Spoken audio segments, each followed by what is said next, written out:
Hey guys, just gonna talk about this video. I don't think it's an honest take on Executor, and here's why.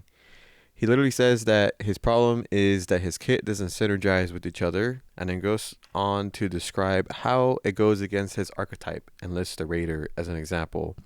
This is where it falls apart because he paints the Raider as a strong dude that carries colossal weapons and is hard to stagger. He's got his ability that he takes less damage and has a hell of poise.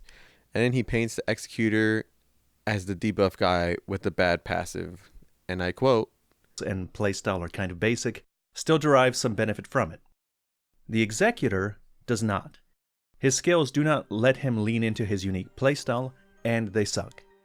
this guy is a samurai that parries, who happens to turn into a huge lizard, and who happens to have the best status effect application. What is complicated about this? He has everything he needs to complete his archetype. If we remove his arcane stat, what happens? He does less damage. Oh no. But he's still a samurai with one of the best toolkits in the game. Look at him. Does he look like someone who's the best character in the game at applying status effects? No. He looks like someone who's going to make you bleed.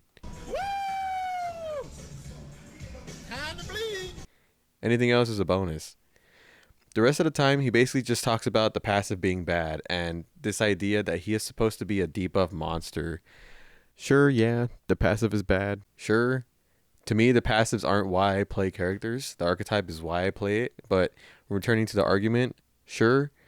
Ignoring the fact that it would be busted if it actually did trigger on applying the status effects, we also conveniently ignore the fact that there are a few bosses where they do in fact cause status effects. This is also ignoring the fact that you can definitely play around with this a few ways and have a way to get out of it with your lizard form being buffed out the ass and healing whatever damage you just took. His parrying. Yes, removing the buffs when you switch sucks. Maybe FromSoft will fix it. The parrying is great because you can be anywhere, anytime, and get yourself out of anything with the parries. You can literally parry almost anything. Hell, you can hold down bosses for your homies to hit them. Remember that this game is balanced around having a team. And I don't know where people are getting this bullshit from, that it's bad in teams. It's absolutely not. Especially the stagger potential. You can absolutely melt bosses by chaining it with the Raider stagger. You don't use it 24/7 because if the enemy isn't attacking you, you are attacking the enemy with your katana. This point is more valid, more so in a solo run, but even then, to say it outright sucks and is useless is totally dishonest. You can use it as a free heal, you can use it to get away from the Night Rain. The Roar is extremely effective in stun locking groups. This is helpful for your co-op partners because if you just knock enemies down, not only are you hitting less of them probably, but you're also knocking them away from your allies, making it harder for them to do effective damage. With the Roar, minor enemies are left standing, which lets your allies do what they want with them. I also want to talk about this point because he talks about the Roar being a superior option to just using your regular, R1 attack in the lizard form. The thing is, if you're knocking the enemies away from your teammates, you obviously want to reposition yourself so that you're actually hitting them towards your teammates. I know that's a weird concept to grasp, but that's what you have to do. And secondly, each attack has a time and a place, right? Like, I'm obviously not going to be roaring if it's not going to be an AoE.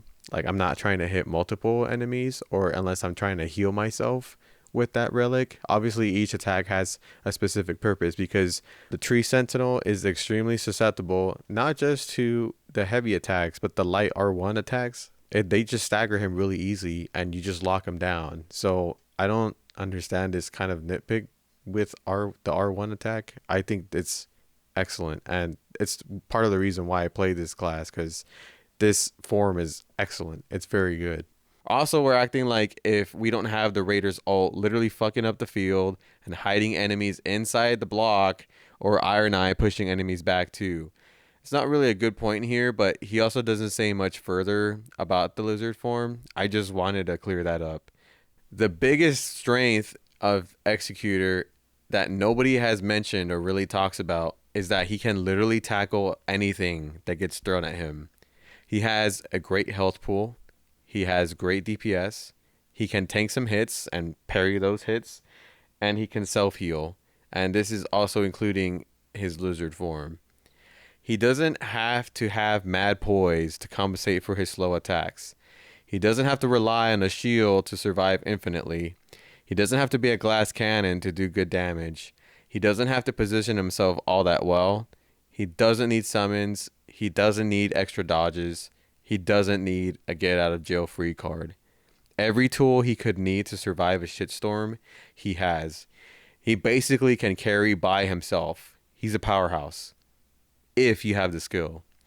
This video is just weird, honestly. I don't think he understands the character at all. And the fact that he ran so far with this idea that he's like supposed to be really good at causing status effects on, enemies is kind of strange. Now, for my thoughts, does Executor need a buff? I don't think he needs a buff. And if he did get a buff, it can't be a really big, huge buff. He's in a spot where he's kind of neutral. I feel like if we change his passive, for example, to something like what the video suggests, I think he will immediately become the best character in the game.